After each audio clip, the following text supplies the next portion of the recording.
Gloire à Dieu. Et j'aimerais dire à tous frères, tous les frères et toutes les sœurs ce matin, bonne fête de la Pentecôte au nom de Jésus. Alléluia. Vous savez, la fête de la Pentecôte, c'est la deuxième fête la plus importante pour nous les chrétiens. Alléluia. Après la fête de Pâques, c'est la fête de la Pentecôte. Amen. Quelqu'un m'a demandé pourquoi on dit Pâques est plus important que la Pentecôte. Ou bien pourquoi Pâques est plus important que la fête de Noël. Alléluia. En ce qui concerne les chrétiens, les enfants de Dieu que nous sommes, la fête la plus importante pour nous, numéro 1, c'est Pâques, qui parle de la résurrection de Jésus-Christ. Alléluia. Quelqu'un dit la résurrection. Parce que la Bible déclare dans 1 Corinthiens chapitre 15 verset 14, si Christ n'était pas ressuscité de la mort, notre prédication est vaine, notre foi est en vain. C'est parce que Jésus-Christ est ressuscité de la mort que nous avons ce qu'on appelle chrétiens. Alléluia. Et c'est ça qui fait la différence entre le christianisme et les autres religions. Il n'y a pas un autre prophète qui est ressuscité de la mort. Donc si Jésus-Christ n'était pas ressuscité de la mort, notre évangile n'aura pas de valeur. Alléluia. Mais Jésus est ressuscité de la mort. Et c'est à cause de cette résurrection que nous avons aussi la fête de Pentecôte. Lorsque le Seigneur Jésus, après avoir nous quitté physiquement, il est revenu spirituellement. Et la fête de Pentecôte, c'est la fête du Saint-Esprit. Quelqu'un dit ce matin le Saint-Esprit. Et le Saint-Esprit. Oui, le Saint-Esprit est le Dieu de la Pentecôte. Alléluia. Est-ce qu'il y a quelqu'un qui m'écoute ce matin? Le Saint-Esprit est le Dieu de la Pentecôte. Et j'attends quelqu'un qui va poser cette question. Qui est le Saint-Esprit? Si tu sors dehors tout de suite, peut-être tu es en train de marcher en ville ou bien tu vas au marché, et puis quelqu'un te demande qui est le Saint-Esprit. Je suis sûr qu'il y a beaucoup parmi nous, même ceux qui m'écoutent actuellement, qui vont raconter beaucoup de choses. J'aimerais que tu sois très attentive, parce que ce matin, le Saint-Esprit va m'utiliser pour te révéler sa personne. Si tu es avec moi, dis Amen. Qui est le Saint-Esprit? Écoutez, le Saint-Esprit n'est pas une chose. Le Saint-Esprit n'est pas un ange. Parce que parfois il y a des photos que tu vois, on montre quelqu'un qui dessine dans le jardin, c'est le Saint-Esprit. Non, le Saint-Esprit n'est pas un ange. Le Saint-Esprit n'est pas un envoyé de Dieu. Le Saint-Esprit n'est pas un élément de Dieu. Le Saint-Esprit, c'est Dieu lui-même. Le Saint-Esprit, c'est le Dieu tout-puissant. Alléluia.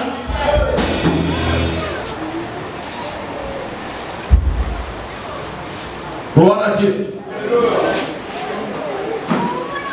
Il y a des gens qui vont dire, mais il raconte quoi? Comment on va dire le Saint-Esprit, c'est le Dieu tout-puissant? Le nom, si tu sais, aujourd'hui là j'ai constaté que beaucoup de chrétiens ne lisent même pas la Bible. Ils ne prennent pas le temps pour méditer sur la parole de Dieu. La Bible même te dit clairement que Dieu tout-puissant, c'est le Saint-Esprit. Alléluia. Jean chapitre 4, le verset 24 dit que Dieu est esprit. Jean 4, verset 24. Il dit que Dieu est quoi? Esprit. Dieu est quoi? Esprit. Dieu n'est pas un être humain. Dieu c'est un esprit. Alléluia. Écoutez-moi ce matin, tu peux le noter. Mais je crois que ce message est enregistré, c'est filmé. Donc après tu peux trouver ça sur notre chaîne YouTube. Écoutez-moi. Alléluia.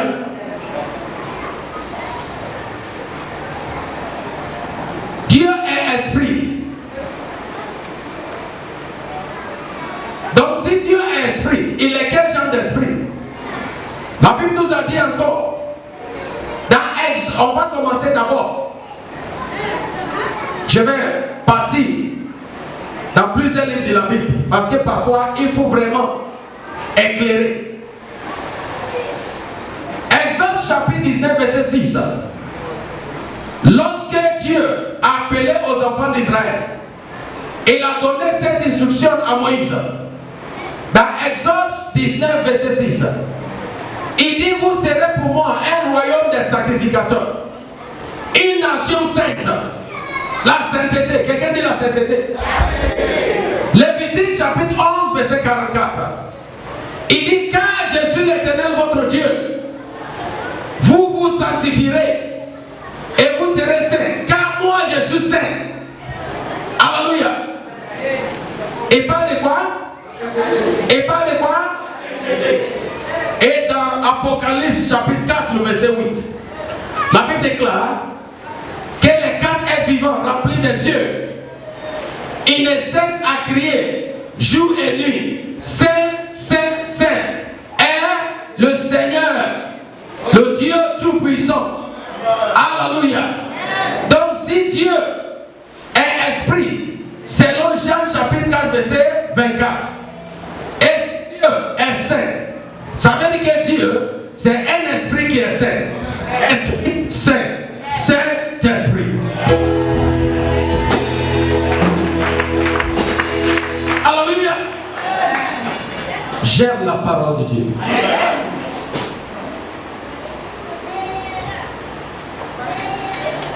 Mais aujourd'hui, nous avons d'autres enseignements religieux, parfois qui parlent de la Trinité. Si tu es catholique, je suis désolé. Alléluia. Parce qu'il y en a qui vont dire quoi? Excusez-moi, mais la vérité est que la Trinité, c'est une mauvaise interprétation de la parole de Dieu. Il y a un seul Dieu. Et tout à l'heure, je vais te montrer dans la Bible qu'il y a un seul Dieu. Et lui, c'est Dieu dont que je parle. Va te montrer aussi qu'il est seul. Il n'y a pas deux dieux, il n'y a pas trois dieux. On dit mais Dieu le Père, Dieu le Fils, Dieu le Saint-Esprit. Alléluia. Vous savez, la parole de Dieu n'est pas littérature. Ce n'est pas la littérature. On n'apprend pas la parole de Dieu à l'université. La parole de Dieu n'est pas la théologie. Ce n'est pas la philosophie. Ce n'est même pas psychologie. Et les anthropologies, tous les ce n'est pas ça. Pour comprendre la parole de Dieu, il faut être animé par l'Esprit de Dieu. C'est pourquoi il y a beaucoup de personnes qui ont pris la Bible, ils ont jeté la Bible. 1 Corinthiens chapitre 1 verset 18. La Bible déclare que la prédication de la croix, c'est la folie pour ceux qui périssent. Mais pour nous les enfants de Dieu, c'est la puissance de Dieu. Qui est Dieu le Père? Écoutez très bien. On va résoudre ça tout de suite. Dieu le Père, c'est le Saint-Esprit assis dans les cieux, qui siège dans les cieux. Dieu le Père, c'est lorsque le Saint-Esprit siège dans les cieux. C'est qu'on appelle Dieu le Père, Dieu le Fils et Dieu le Saint-Esprit. C'est les trois dominations de Dieu. Écoutez très bien. C'est les trois dominations de Dieu. Ce n'est pas trois dieux. Ce n'est pas Trinité. Domination, c'est le gouvernement, système du gouvernement. Dieu le Père, c'est le Saint-Esprit étant dans les cieux et il siège dans les cieux, dans son trône, et puis il dirige les hommes qui sont sous la terre. Quelqu'un doute ça? On verra rapidement. Je vais prendre 4 personnes. Le frère parfait, lève-toi. Frère Damana, lève-toi. Qui encore lit la Bible rapidement? Quels sont ceux qui trouvent la Bible rapidement parce qu'on n'a pas le temps? Frère Kaïlé, lève-toi. Amen, lève-toi. Un n'a qu'à me trouver. Exode chapitre 24. Quelqu'un va lire. Frère parfait, prends Exode chapitre 24, verset 9 à 10. Frère Damana prend 1 Roi chapitre 22, verset 19. Frère Kaïlé prend Isaïe chapitre 6, verset 1. Et frère Amel prend Psaume 11, verset 4. Il y a plusieurs versets de Bible, mais je vais utiliser les hommes, les prophètes des différentes générations. Dieu le Père, c'est la domination, c'est la première domination qui a eu lieu entre Dieu et les hommes. Lorsque le Saint-Esprit, Dieu Tout-Puissant, était dans les cieux et puis il dirigeait les hommes. Oui, à cause de notre temps, lisez rapidement. Exode chapitre 24, verset 9 à 10. Vas-y, écoutez, sois très attentif. Je lis la parole de Dieu. Oui. Exode chapitre 24, verset 9. Moïse monta avec Aaron. Moïse a fait quoi? Il a monté. Oui. Nadab et Abihu. Oui. Et 66 anciens d'Israël. Oui, vas-y, rapidement. Ils virent le Dieu d'Israël. Ils ont vu le Dieu d'Israël. Sous ses pieds. Ils ont vu le Dieu et ils sont en train de le décrire. Écoutez. Sous ses pieds. C'était comme un ouvrage de saphir transparent. Comme le ciel lui-même. Comme quoi? Le ciel lui-même. Comme quoi? Il était où? Comme le ciel lui-même. Il était dans les cieux. Et il devait monter pour le voir. Oui, deuxième lecture, assieds-toi. Ça c'est Exode, ça c'est Moïse. Moïse qui a dit, Moïse l'a décrit ici, Dieu le Père, Dieu le Saint-Esprit, c'est lui, c'est le même Dieu. Et c'est ça Moïse a décrit ici dans Exode chapitre 24. Oui, frère Damana, rapidement. 1 Roi 10, verset 19. 1 Roi chapitre 22, verset 19. Rapidement à cause de notre temps. 1 Roi 22, verset 19. Oui, vas-y. Ça c'est le prophète Michée. Vas-y rapidement, rapidement. Le prophète Michée dit, écoutez la parole de l'Éternel. Écoutez la parole de l'Éternel. J'ai vu l'Éternel assis sur son trône. Il dit, j'ai vu l'Éternel assis sur son trône. Et toute l'armée des cieux se tenant auprès de lui. à sa droite et à sa gauche. Voilà. Alléluia. Il a vu où? Il a vu où? Il était assis où? Est-ce qu'il y a... Attends, combien c'est français là qui est drôle. Il était assis où? Oui, frère Kaïdé. Vas-y. Le verset 1, oui. Ça c'est prophète Isaïe, encore un autre prophète. L'année de la mort du roi Osias. L'année où le roi Osias est mort. J'ai vu l'Éternel assis sur un trône très élevé. Oui, non, c'est bon. Alléluia. Il était où? Il était où? Moïse l'a vu où? Michel l'a vu où? Isaïe l'a vu où? Maintenant, voici David, l'homme de Dieu, prophète. Il a voulu. Oui. L'Éternel est dans son saint temple. L'éternel est dans son saint temple. L'Éternel a son trône dans les cieux. Il a son trône dans les cieux. Les yeux regardent. Et de là-bas, il regarde. C'est confiance dans le Fils de l'homme. Et là-bas, il regarde les fils des hommes. Alléluia. C'est lui qui a donné plus de précision. Dieu le Père, c'est le Saint-Esprit. Dans cette domination, il était sous son trône. Il était assis, siégé dans le ciel, et puis dirigeait les hommes. Alléluia. Beaucoup de personnes ne savent pas pourquoi Jésus est venu. Si tu ne connais pas pourquoi Jésus est venu, tu ne peux pas connaître Jésus. Maintenant, écoutez ceci ce matin. Dans cette domination, le système du gouvernement, la manière dont Dieu dirigeait les hommes, c'était très difficile. Parce que c'était un gouvernement qui est très brut. Un gouvernement brut. C'était œil pour œil, dent pour dent. Vous avez vu, il y a beaucoup d'histoires dans les Anciens Testaments. Quand les gens écoutent, c'est comme c'est incroyable. Écoutez, tout ce que tu vois dans l'Ancien Testament, c'est vrai. Parce que dans leur temps, ce n'était pas la même domination comme la nôtre. Dans leur temps, c'était Dieu direct avec eux. Ils étaient très proches à la puissance de Dieu, mais ils étaient aussi très proches à la colère de Dieu. C'est pourquoi vous voyez que Dieu les frappait à gauche, à droite. C'est Dieu même qui a tué Moïse. Malgré comment il a utilisé Moïse, c'est Dieu qui a tué Moïse. Vous êtes au courant de ça? Alléluia. Quand David l'a élevé, il a frappé, tué les enfants d'Israël. Dans le désert, il les a tués. En ce moment, parce que l'homme faisait trop de bêtises, et que le Saint-Esprit, Dieu Tout-Puissant, il n'aime pas les saletés. C'est pourquoi tu vois qu'au temps de Noé, au temps de Lot, Sodome et Gomorrhe, il les a détruits. Il avait la colère, les hommes étaient très proches de la colère sainte de Dieu Tout-Puissant, le Saint-Esprit. Alléluia. Donc,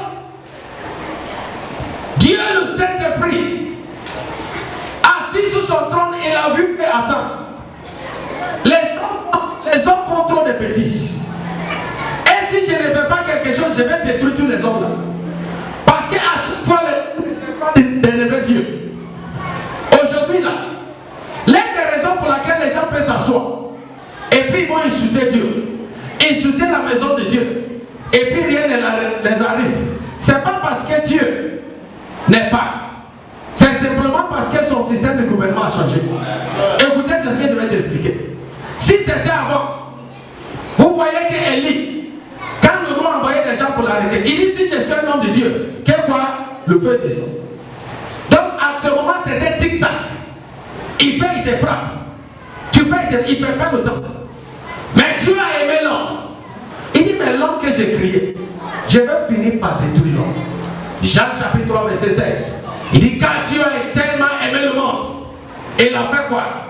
Il a envoyé son fils unique afin que qui croit ne périt point, mais aura la vie éternelle.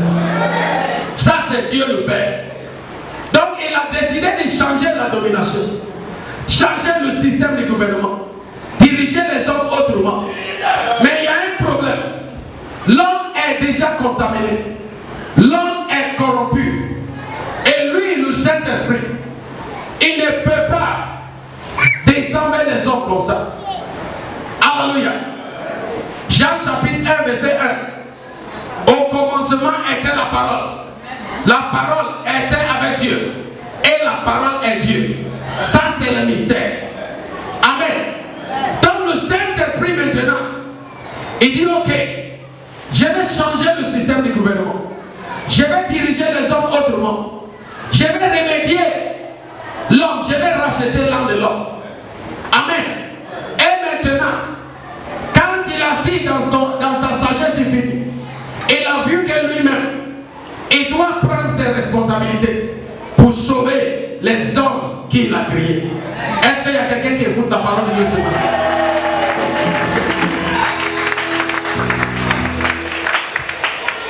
C'est pourquoi dans Jean chapitre 1, verset 14, Jean chapitre 1, verset 1, il dit au commencement était la parole.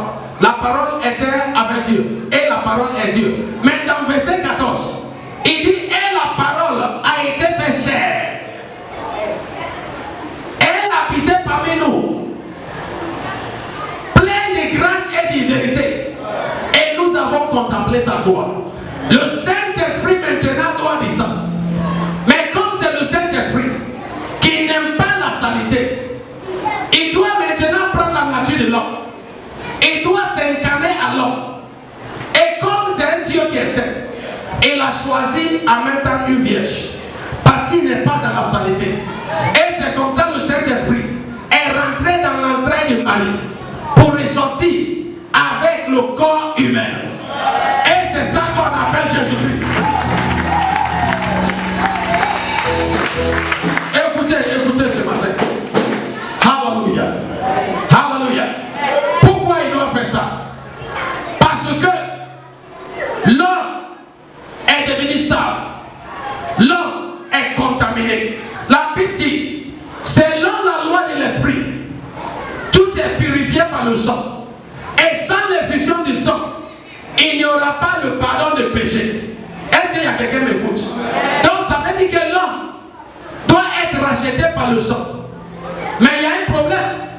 Les sangs des animaux, si tu regardes dans l'Ancien Testament, ils sacrifiaient beaucoup des animaux à chaque fois pour baisser le sang. Mais là, le sang des animaux ne suffit plus. Alléluia. Les anges aussi n'ont pas de sang non plus. Parce que les anges sont des êtres vivants. Alléluia. Et aucun homme est qualifié. Il n'y a pas un homme pur. Romains chapitre 3 verset 23. La Bible dit que tous ont péché et sont privés de la gloire de Dieu. Tout le monde. Donc ça veut dire quoi? Il n'y a pas un homme encore qui peut utiliser pour racheter l'homme. 1 Jean chapitre 1 verset 25. La Bible déclare que Dieu est la lumière. En lui il n'y a point de ténèbres. Donc ça veut dire que c'est lui seul qui peut maintenant verser son sang saint pour racheter l'homme qu'il a créé. Donc c'est ça qui a causé l'incarnation du Saint-Esprit en l'homme, qui s'appelle Jésus-Christ. Est-ce qu'il y a quelqu'un qui m'attend ce matin? Voyons que selon la parole de Dieu, dans Romains chapitre 3 verset 23, tous ont péché et sont privés de la gloire de Dieu. Et dans 1 Jean chapitre 1 verset 5, Dieu est la lumière, en lui il n'y a point de ténèbres. Donc, il faut que le sang qui doit racheter l'homme soit saint. Et il n'y a pas quelqu'un qui est saint sous la terre. Donc Dieu lui-même maintenant, le Saint-Esprit, doit prendre la responsabilité. C'est pourquoi la Bible déclare dans 1 Jean chapitre 1 verset 7, il dit le sang de Jésus-Christ nous purifie de tout péché. Donc le Saint-Esprit est venu dans l'incarnation humaine pour pouvoir verser son sang saint afin de racheter les hommes qu'il a créés. Quelqu'un dit Alléluia. Donc le Seigneur Jésus-Christ, pour celui qui ne connaît pas Jésus, Jésus n'est pas un prophète. Jésus n'était pas un envoyé de Dieu. Jésus n'est pas un enfant de Dieu que Dieu a couché. Jésus c'est le Dieu tout-puissant. Le même Saint-Esprit qui était assis dans les cieux, qui a pris l'incarnation humaine pour venir verser son sang, pour racheter ses créatures. Est-ce que quelqu'un qui me comprend? C'est pourquoi le sang de Jésus a été versé 7 fois. Ça c'est un autre enseignement. Il a versé son sang 7 fois pour racheter les hommes, pour racheter les femmes qu'il a créées. C'est le sang saint. Et c'est pourquoi Jésus-Christ, dans son temps sous la terre, vous voyez que des choses étranges s'est passées. Parce que c'était le Dieu tout-puissant. C'est le Saint-Esprit qui est venu en forme humaine. C'est pourquoi, écoutez, c'est pourquoi quand il marchait sur la terre, des choses s'est passées. Des choses s'est passées. Il marchait comme ça. Et puis une femme qui était malade pendant 12 ans. Et quand la femme l'a vue, elle avait problème pendant 12 ans. Dès qu'elle a touché, elle a reçu sa guérison. C'est le Saint-Esprit. Écoutez, attendez. C'est pourquoi vous voyez, quand il était dans le bateau avec ses disciples, et il y avait la tempête, ils l'ont appelé, on dit il y a la tempête. Quand il s'est levé, il dit cesse, et ça cessait. Et les disciples demandent, ça c'est quel genre d'homme ça? Même le vent l'écoute. Non, ce n'était pas un homme, c'est le créateur qui parle à sa créature. C'est lui qui est Jésus-Christ. Écoutez. Alléluia. Écoutez, je vais te dire quelque chose. Voyez, et c'est pourquoi lors de son passage sur la terre, tu sais, les hommes ne voyaient pas ce que les démons voient. Vous voyez que quand Jésus marchait, quand les démons l'ont vu, ils ont commencé à crier. Parce que les démons voient ce que l'homme ne voit pas. Les pharisiens étaient en train de discuter avec lui. Les sadducéens sont en train de lui poser des questions. Mais quand les démons l'ont vu, il dit hey, toi tu es descendu ici, tu es venu chercher quoi ici? Il dit taisez-vous. Parce que ce n'était pas un ange. Les démons luttent avec les anges. Les démons battent avec les anges. Parce que les démons aussi sont des anges déchus. Mais ça c'est le Dieu tout. C'est pourquoi ils ont commencé à crier. Ils ont commencé à crier. Il dit mais attends, tu nous as pas dit que tu venais ici. Il dit quittez là. Parce que c'est le Dieu tout puissant. Écoutez. Et la Bible là, dans Colossiens, chapitre verset 9, qu'en lui habitait corporellement la plénitude de la divinité. Jésus n'était pas la moitié de Dieu.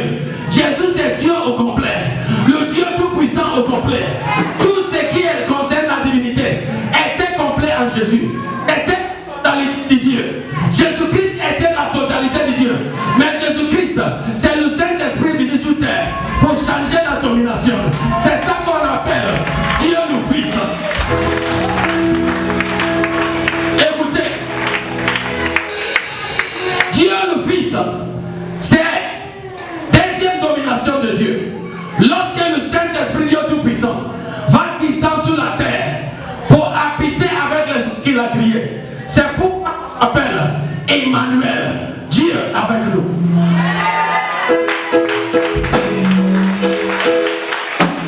Alléluia. Et dans Isaïe, le prophète Isaïe avait prophétisé ça. Dans Isaïe chapitre 9, verset 5, il dit, un enfant nous est né, un fils nous est donné.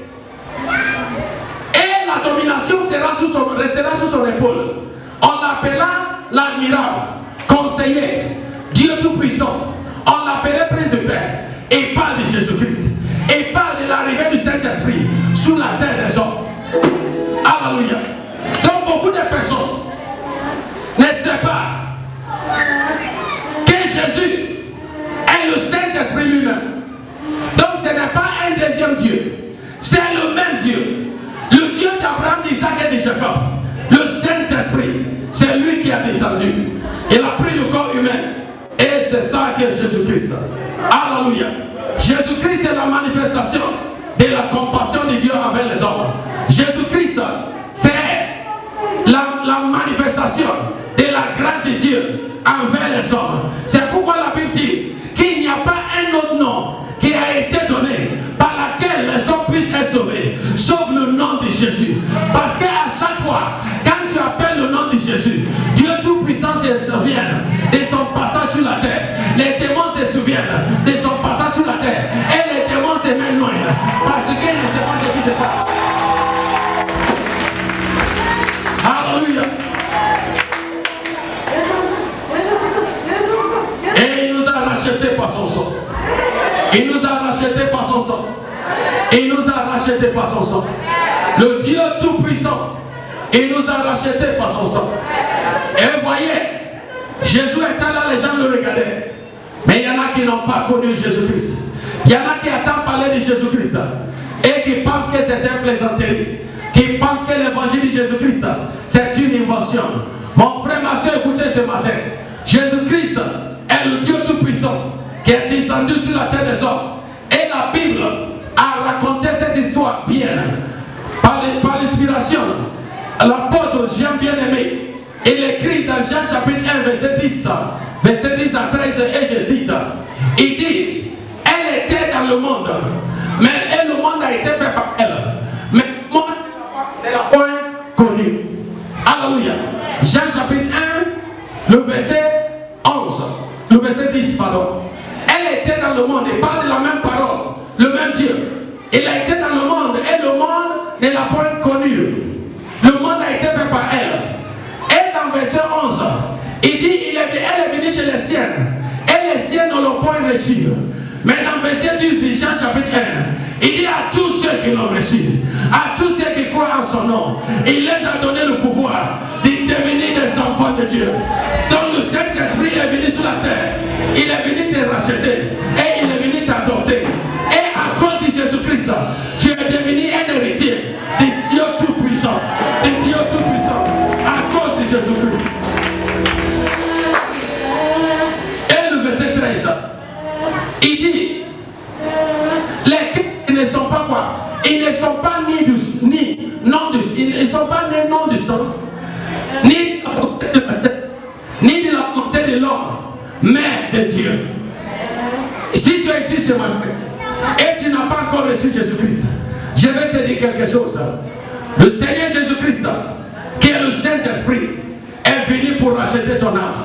Il est venu payer le prix de ton péché pour que tu sois racheté. Il est venu nous réconcilier avec lui-même. Jésus-Christ, c'est le Dieu Tout-Puissant qui est venu réconcilier les hommes qu'il a créés avec lui. Racheter l'âme de l'homme afin qu'elle ne soit plus détruite, mais que l'homme ait la vie éternelle. Si Alléluia. Tu dois être sur pied maintenant. Est-ce que tu peux t'élever? Je te parle de Jésus-Christ ce matin. Je te parle du Saint-Esprit. Il a versé son sang 7 fois pour te racheter du péché. C'est pourquoi la Bible dit dans Colossiens chapitre 2 verset 14, il dit il a effacé l'acte dont les ordonnances étaient contre nous, qui subsistaient contre nous, les ordonnances qui nous condamnaient. Il a effacé ça avec son sang. C'est pourquoi nous crions le sang de Jésus. À chaque fois nous disons sang de Jésus. Il y a ceux qui ne comprennent pas. C'est le sang du Saint-Esprit. Le sang qui a racheté l'homme. Le sang qui a racheté l'âme de l'homme. Le sang qui a purifié l'homme. Et l'homme qui était dans le péché, l'homme qui a été condamné, est devenu encore un enfant devant Dieu. Est devenu encore un enfant de Dieu. C'est pourquoi on nous appelle les enfants de Dieu. Parce que le Saint-Esprit est venu en forme de Jésus-Christ pour nous donner encore une renaissance. Et nous sommes encore des nés de nouveau par la vertu de Jésus-Christ. Et si tu es encore là et tu n'as pas encore accepté Jésus, ça veut dire que tu n'as pas compris le prix que le Saint-Esprit a payé pour toi. Dieu a tellement aimé le monde, il a tellement aimé l'homme, qu'il est venu se sacrifier lui-même. Il allait à la croix pour payer pour ton péché. Il allait à la croix pour racheter ton âme. Écoutez, c'est pourquoi quand il était sous la croix, après avoir accompli ça, parce qu'il a vu qu'il frappait les hommes à gauche, à droite, il a vu que tantôt il va détruire les hommes. Mais quand il est venu, quand il a fini de verser son sang sous la croix, il dit c'est fini. C'est fini la condamnation. C'est fini la condamnation. C'est fini la condamnation. C'est fini le jugement. Donc ton péché, Jésus a payé pour ça. Il a payé pour ça avec son sang précieux. Et nous sommes aujourd'hui des rachetés de Dieu par la vertu du sang que Jésus-Christ a versé. Est-ce que tu peux commencer à le remercier ce matin? Est-ce que tu peux lever la voix vers le Dieu Tout-Puissant, le Seigneur Jésus-Christ, le Saint-Esprit, qui a changé la domination pour nous favoriser et puis nous faire encore des enfants de Dieu? Lève la voix à la croix.